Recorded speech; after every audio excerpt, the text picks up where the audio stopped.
বিমান বাহিনীর উত্তর অঞ্চলের জন্য প্রথম ঘাঁটি হিসেবে এটা রূপান্তরিত হলো। এটি আন্তর্জাতিক মানের বিমানবন্দর হচ্ছে, যেখানে কার্গো ফ্যাসিলিটি থাকবে। এখানে কিন্তু একটি বড় ধরনের প্যাকেজ খবর এই অঞ্চলের মানুষের জন্য আছে। প্রথম হচ্ছে যে বর্তমান বিমানবন্দরটি, বর্তমান যে জায়গাটি, এটি বিমান বাহিনী তাদের ট্রেনিং স্কুল হিসেবে ব্যবহার করছে। কিন্তু বিমান বাহিনীর প্রধান ইতিমধ্যেই ঘোষণা দিয়েছেন বা বলেছেন যে এটি ইতিমধ্যেই উত্তর অঞ্চলের মধ্যে রংপুর এবং রাজশাহী বিভাগ মিলে প্রথম বিমান বাহিনীর বিমান ঘাঁটিতে ইতিমধ্যেই রূপান্তরিত হয়েছে এবং এটা অনুমোদন হয়েছে।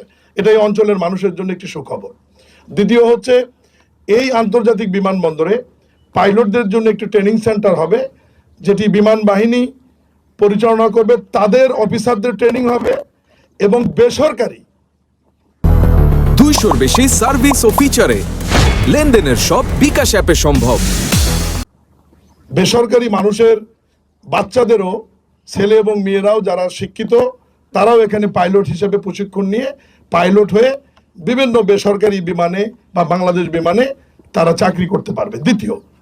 তৃতীয় হচ্ছে, এই আন্তর্জাতিক বিমানবন্দরটি করবার জন্য আমাদের যে ফ্যাসিলিটি লাগবে সেটা হচ্ছে 10,500 ফিট যে রানওয়ে লাগবে।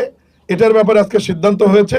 এই ব্যাপারে আমরা ফিজিবিলিটি স্টাডি করে এটা আমরা প্রস্তুত করব এবং আন্তর্জাতিক বিমান এখানে ওঠানামা করবে, অভ্যন্তরীণ বিমান ওঠানামা করবে এবং কার্গো বিমান ওঠানামা করবে। এই অঞ্চলের মানুষের উৎপাদিত কৃষি পণ্য সহ আমাদের বগুড়া যে লাইটিং ইঞ্জিনিয়ারিং আছে এবং ভারী শিল্প আছে, এই সমস্ত শিল্প যেগুলো মায়ানমার সহ মালয়েশিয়া, দুবাই, বিভিন্ন জায়গায় রপ্তানি হচ্ছে, সেগুলো সরাসরি এই বিমানবন্দর থেকে আপনার কার্গো ফ্যাসিলিটির মাধ্যমে, কার্গো বিমানের মাধ্যমে আমরা রপ্তানি করতে পারবো।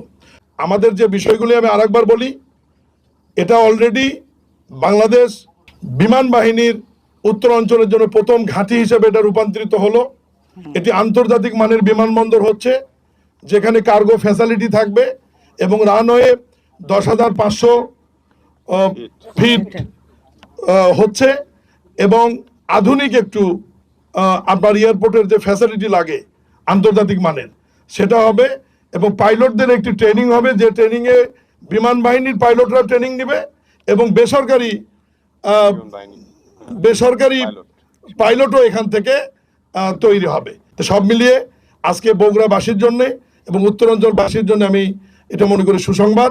আর আমি বগুড়াবাসীর পক্ষ থেকে এবং মাননীয় প্রধানমন্ত্রীর পক্ষ থেকে বিমানমন্ত্রী, প্রতিমন্ত্রী, বিমান বাহিনীর প্রধান, সিভিল এভিয়েশন চেয়ারম্যান, বিমান ও পর্যটন সচিব সহ যারা ঢাকা থেকে এসছেন, তাদের প্রতি আন্তরিকভাবে কৃতজ্ঞতা এবং ধন্যবাদ জানাই।